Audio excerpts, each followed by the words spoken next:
اپنے الفاظ کے غلام بننے سے بہتر ہے کہ اپنی خاموشی کے حکمران بن جائیں۔ لوگ جسے جتنا زیادہ توڑنے کی کوشش کرتے ہیں، خدا تعالیٰ اس انسان کو اتنا ہی زیادہ مضبوط کر دیتا ہے۔ جب سوچ کے اندر موچ آتی ہے، تب ہر رشتے میں خروچ آتی ہے۔ جو تمہارے بغیر خوش ہو، پھر انہیں خوشی رہنے دیجیے۔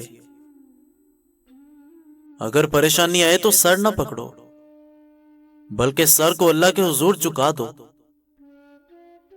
جب غصہ آئے تو رک جاؤ، اور غلطی ہو جائے تو تھوڑا جھک جاؤ، تو پھر کبھی کوئی مسئلہ نہیں ہوگا۔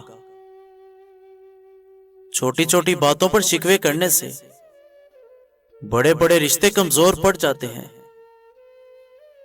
اگر آپ میں کوئی اچھائی ہے تو اس کو کبھی ثابت مت کریں، بلکہ وقت ثابت کرے گا۔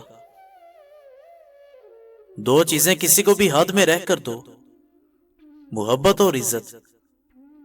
کہیں وہ تمہاری قدر کرنا نہ بھول جائے۔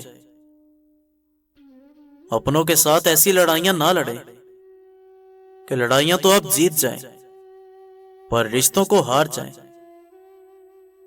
کامیابی ضرور حاصل کرو، مگر پیسے کے لیے نہیں، بلکہ اپنی ایک پہچان بنانے کے لیے۔ جس گھر میں مرد موجود ہو اور وہاں عورت کی حکمرانی ہو، وہاں رشتہ کبھی مت کرنا۔ نظر اگر کسی دوسرے کی چیز پر ہو، اپنی چیز کی قدر کم ہو جاتی ہے۔ بہترین وراثت جو آئندہ نسلوں کے لیے چھوڑی جا سکتی ہے، وہ ہے اچھا کردار اور اچھی چال چلن۔